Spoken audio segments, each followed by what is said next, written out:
for today's video tayo ay magluluto ng beef steak. Yan, ganyan. Lumik yung mata ko guys kasi ito sa bawang. Yan, may kasalanan.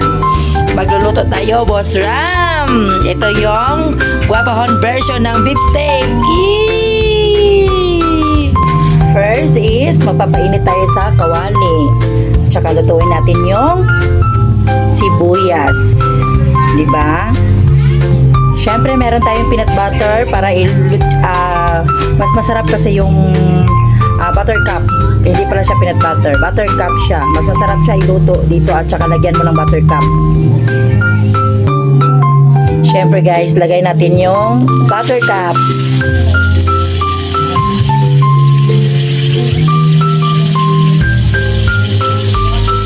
Yan, lagay natin yan tapos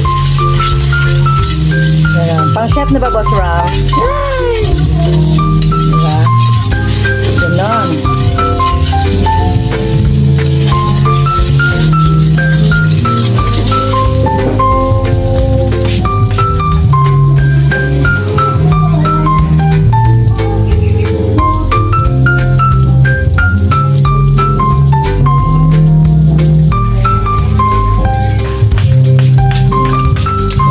Pag natunaw na yung butter, syempre, ilalagay natin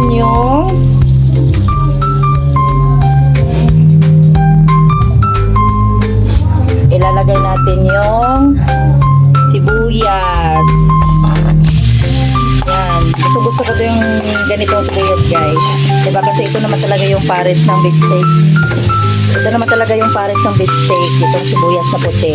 Masarap dito kainin. Hindi naman siya nakakabaho ng hininga. Yan. Lutuin mo na yan siya bago yan Pag naghiwalay-hiwalay na yan siya, ibig sabihin, pwede na yan. Pwede na yung alisin. Diba? Masarap to. Boss Ram! Ano na? Rachel Guapahon version ng beef steak. Yan.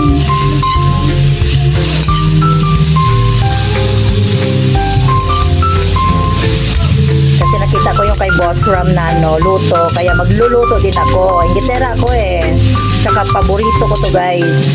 Ito yung paborito ko talagang ulam, tsaka shrimp. Diba? Pang social pero wala naman tayong pera. Ay, kinoo ko Lord.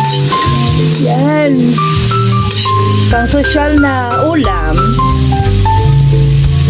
Pero yung kumakain, cowgirl. Ganon. Yan. Siyempre, alisin muna natin siya guys bago siya madurog ang kanyang puso. Alisin na natin siya. Ilagay natin siya sa may kuwan. Yan. The next episode. Mababa tong video na to. Wait lang. Next niyan guys is hiniwalay ko po yung pinagbabadan ko ng beef doon sa may toyo tsaka kasi para isa-isahin natin siya. Nahugas ako ng kamay guys huwag niyo akong i-bash. Pagbabarilin ko yan kayo dyan. Yan, dapat isa-isa yan. Pero mas masarap kasi yung may kamay. Diba?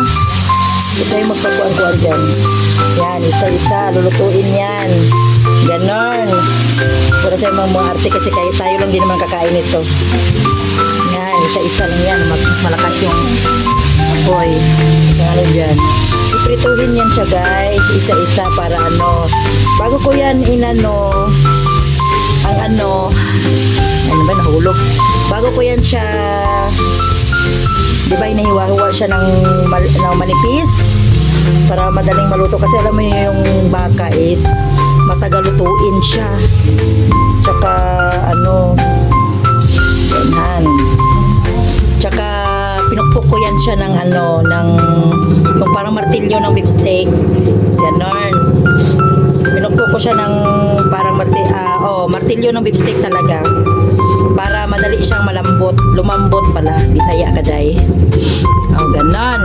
Diba, ngayon na kapitbahay namin, may music na, may motor pang, ay nako, Jesus. Yan, ganon. Ayan, yun na yung kamay ko. Pangit ng kamay ko. Pagtiisan nyo na yan ha. Nanonood na kayo ng video. Okay, ganon. Pati yung kamay, isali na para maluto. Ano yung kagandahan dyan sa kamay ko? Ganon. Yan. Palakasan natin yung apoy. Yan, ganyan Boss Ram ang Rochelle Guapahon beef steak aka ay.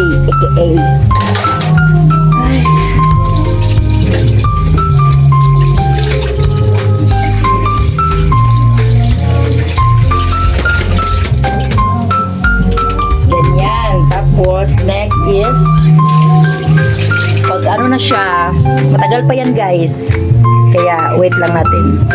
Ito talaga yung pinaka-paborito kong ulam sa lahat. Beef steak at saka shrimp. Paborito din siya ng anak ko guys. Kaya lang minsan, hindi ako makapagluto kasi busy nga. Umaga, sa eskwelahan. Tapos pagkahapon, maniningil ka. Pagkagabi, pagod ka na. Tapos nagsusupport ka pa. O diba? Wala ka ng time magluto. Eh, syempre, minsan bumibili na lang kami. At minsan, ganon. Diba? Basta importante nakakain yung mga anak mo. Ganyan. Ganyan guys. Pag ano na siya, baliktad din natin siya hanggang masira yung mundo niya. Oh. Hanggang siya hindi ba matagal pa yan? Yan, tayin nyo.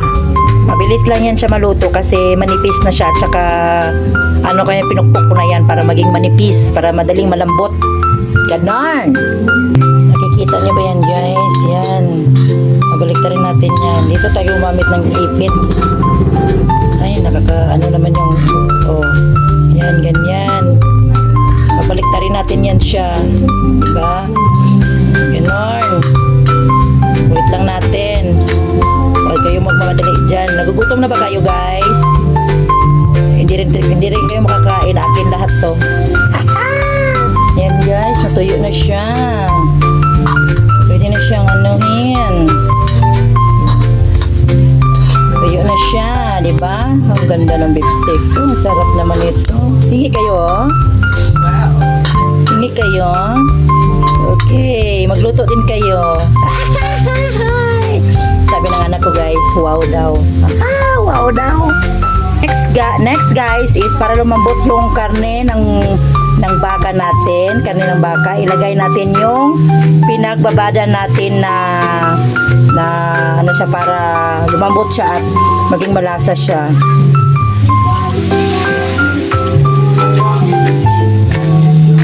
Ganon. Okay, mag-reklamo dyan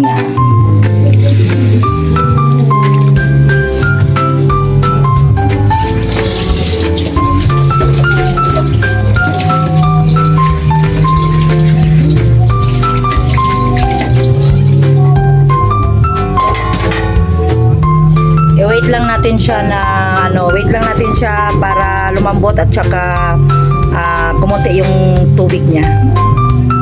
Sigurado yun masarap. Yan, Boss Ram! Yes guys, ilagay na natin itong buttercup. Yan. Lagyan ng buttercup. Ilagay yung buttercup para, mas lalong nam. Ako guys, pag niluluto ako ng beef steak guys, nilalagyan ko siya ng konting mantika. Yan o. Nilalagyan ko siya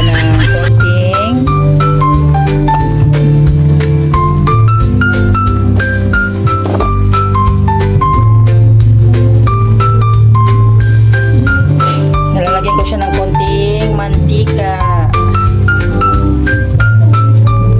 Para lang siya may ganon, di ba? Muntik pang yung ko. Yan, para bang meron siyang LL.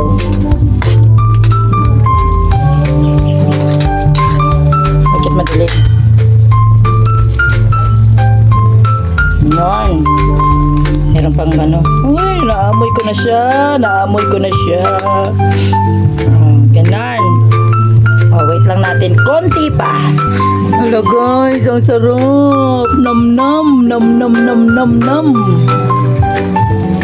Yan na siya guys. Yung beef steak.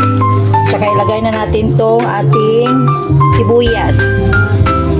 Yan, para mas maganda. Tingnan! My goodness! Anak ni Janice! Sarap-sarap naman ito. Yan, gusto nyo itong beef stick, guys. Sarap naman. Naku! Wala na naman diet nito. Thank you, Lord. Sarap naman ito ng ulam namin for today's video. Yan na, guys, ang ating beef steak. Lam na! Kainan na!